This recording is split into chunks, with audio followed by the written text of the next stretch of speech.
like I said, this is a quick flyover. So we're just going to go to verse number 12. Who has measured the waters in the hollow of his hand? Who has measured the waters in the hollow of his hand? Everybody take your hand and hold it like this. Cup it like this. This opening right here is called the hollow of your hand. Now, when you look at your hand, how much water do you think that you can put in there?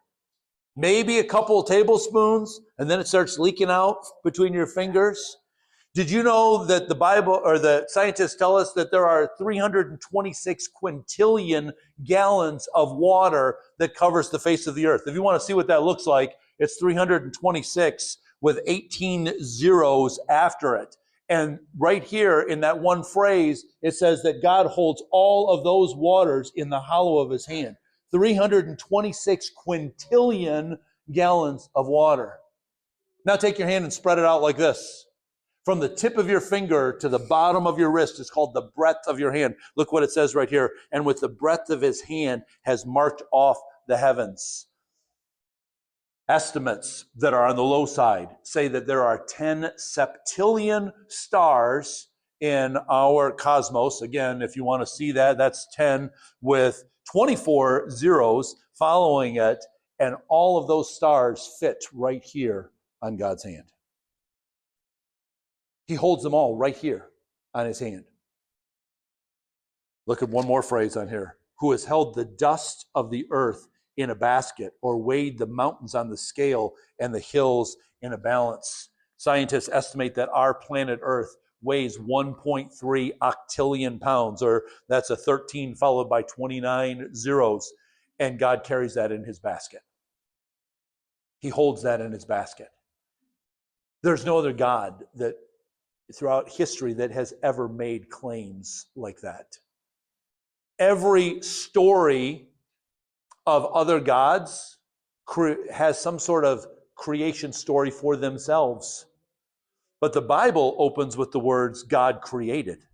He existed before anything else existed. We might have, right now, you might have some pretty talented artisans that can make a sculpture or a painting or some beautiful artwork like this, but they start off with some kind of raw materials.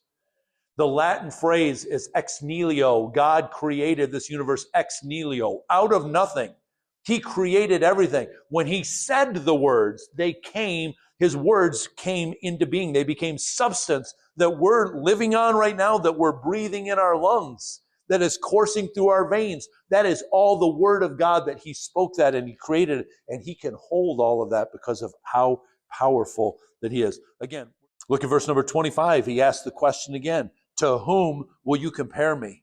Or who is even my equal, says the Holy One. Like, just start to think of something that might be my equal, and you can't think of it. Lift up your eyes and look to the heavens. Who created all these?